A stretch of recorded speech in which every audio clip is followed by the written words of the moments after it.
안녕하세요 여러분. 진짜 제 채널에 다치 연치 것을 환영합니다. 네, 오늘은 제가 이상한 한국어로 영상을 하고 있어요. 네, 아시겠지만 저는 2020년부터 한동안 한국어로 공부했고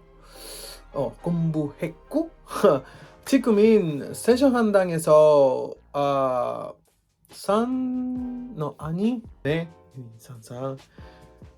4 레벨 관주를 수학하고 있습니다. 네. 헝가리 부다페스트에 있는 한국 세션 한단 같이 온라인으로 공부하고 있어요. 지금 저는 한국어로 잘하지 못하지만 최선을 다하고 실수에 대해 사과드립니다. 네, 죄송합니다. 내 앞에 있는 내 컴퓨터에는 따라야 할 스크립트를 있어요. 지금 스크립트를 있습니다. 네. 한번 해보자. 화이팅! 할 수 있어. 그래서 제가 왜 이 영상을 한국어로 하는지 궁금하실 텐데요. 동안 이전에 공개된 일부 동영상을 기반으로 KOCIS 및 korean.net과 공동으로 이렇게 말해요. 2023 Korean Influencer Academy 일루랑이라는 사실을 알고 계실 것입니다. 그들은 7월에 비디오에 대한 미션을 할당했습니다. 네.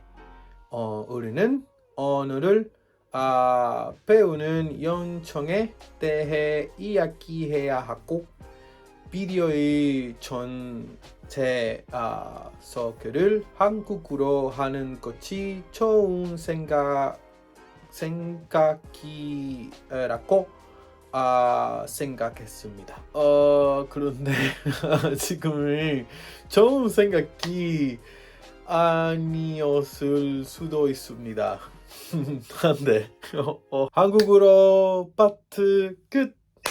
어떡해. Okay. So that was the first part in Korean, which I'm gonna recognize. I am my fourth level in Korean, but there were a lot of things that I actually have to write down because obviously I'm not too fluent. So conversational wise, I do good, but like trying to explain like in long sentences and trying to speak like that for a video is a little bit more complicated. So that's why I had a script, and obviously it's easy that you can see I'm reading in some parts, so I hope that's okay. I did my best. But anyways, let's just move into it. As I mentioned, I'm starting to study Korean formally with the academy, so Session Handan Academy in September of 2020, although I started to do some individual studies since January of that same year. I went my first time to Korea in November of 2019, and during my trip I bought some books there. The one's called Talk to Me in Korean, but at that time I couldn't take them with me, so because they were too heavy. So I had them delivered to my address in UK back then. I didn't know much about Korea and Korean culture before 2018, but my best friend introduced me to Korean TV, drama, music, and I think it was like a hit for me. I started slowly listen to more music and watching more Korean content and and like shows and things like that. And 1 year later, I decided that to do a trip, as I really wanted to go also to Asia. I never have been to Asia about at that time, so I thought it was a big chance for me. I can insert some pictures here. So after that trip, and when I got my books, I started studying on my own. I also watched a lot of like Korean Englishman videos of like Josh teaching Oli, which they were very helpful and they also were very, very funny. bad 나쁜 생각 나쁜 생각이야. yeah 오 버거 Yeah. 나쁜 생각 생각이야. After some time, I realized that I couldn't learn so much on my own, and that I needed to see if I could find a teacher that could help me. But at that time, I couldn't find any Korean teacher that like adjusted to my schedule. So I know many people can study on their own, and some people find it easy, but I am the person who needs a teacher there to guide me. So I thought it was better for me to look for an academy. And at that time, I also consulted that with my best friend, and she was the one who found the academy in Budapest, Session Handan Academy. And at the end of the day, we end up like signing up together to learn Korean.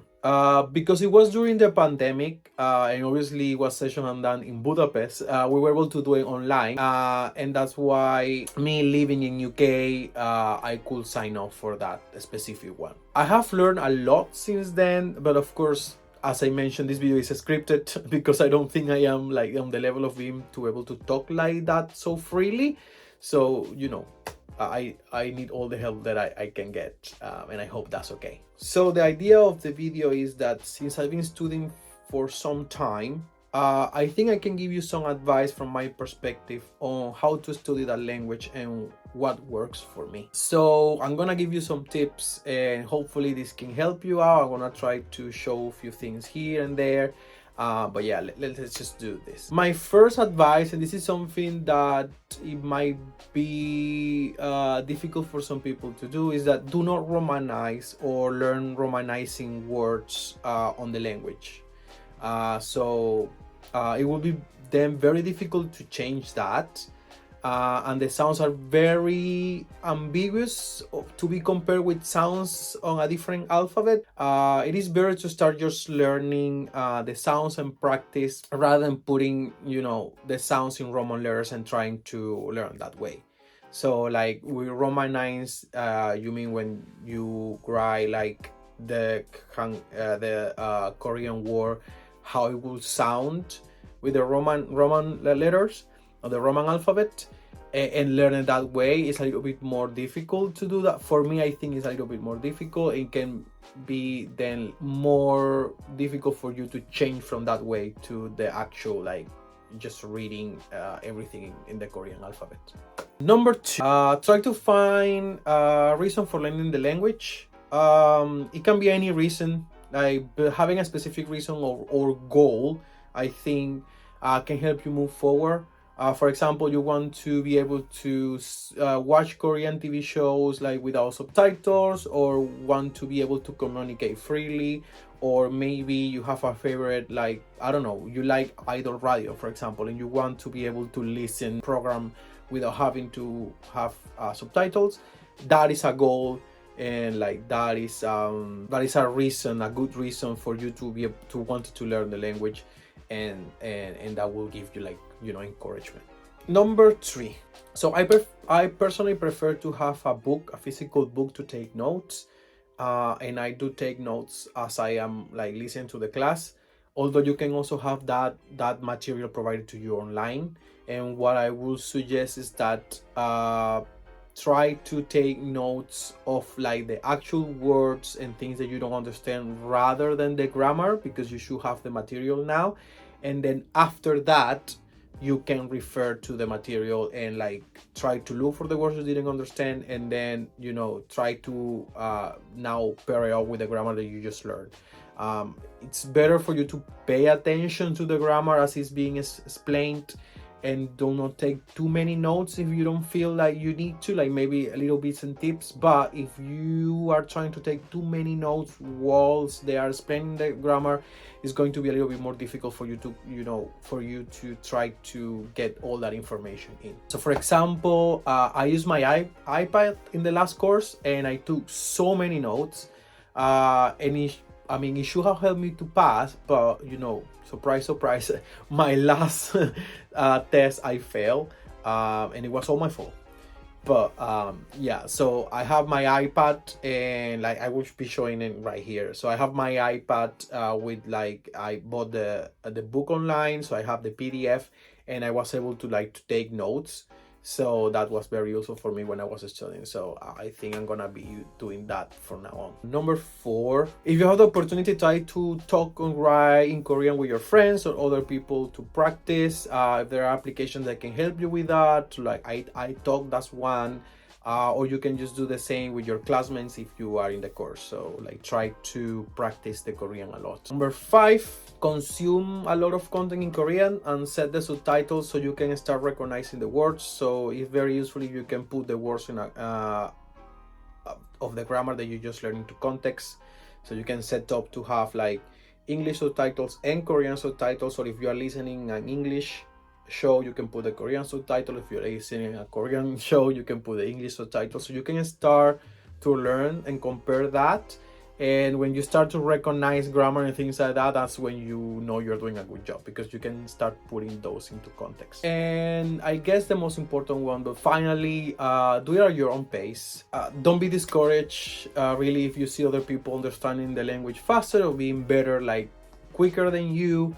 You can do it on your own pace. Some people are better in language than the other, and that's okay. So just don't worry, do it at your own pace, and it take your time. Learning a language is very, very fun, and Korean, even though the grammar can be a little bit difficult, is really fun to learn. It's very engaging, and it's for us, it's like a new alphabet, and everything is very exciting. At the end, learning language is a very new experience. It's a very nice one. And if you are doing it out of genuine interest and love, it's also a good way to get to know more about the culture, the way things are being done, and the day-to-day living of the people that speak the language, in this case Korea. It's also very nice when you know the language and you travel, so you will be able to communicate, say a few words. And my experience is that Koreans are very grateful when you at least can say a few words in Korean. So the people do appreciate that. So that's very, very, very good. So anyways, this has been my short journey learning the language. So far, I hope this has been helpful for you. I hope you find it entertaining, especially the first part, which, oh my god, I cannot even expect the comments if I get anyone, people laughing at my Korean, but I did my best. I know my Korean is not perfect, but I'm happy of how long I have come, how far I have come, and I still have a lot to learn. But I think that right now, in my experience traveling, I can communicate, I can read, I can sometimes watch things without subtitles and try to understand. So I'm very happy with my position right now. I also want to thank to my 3 teachers, that they have been the most amazing people. They have taught me, they have tried to explain everything to me on details. I can be sometimes very annoying, so I really, really appreciate that. So thank you so much for watching. Okay, so I'm gonna try to do this in Korean again, and I'm not sure if this is fully correct, but I'm going to try my best. So 시청해 주셔서 감사하고 구독과 좋아요 눌러주시고 다음에 또 보겠습니다.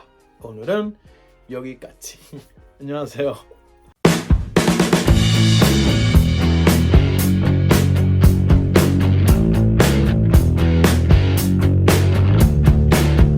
That I stole from Korean English, man.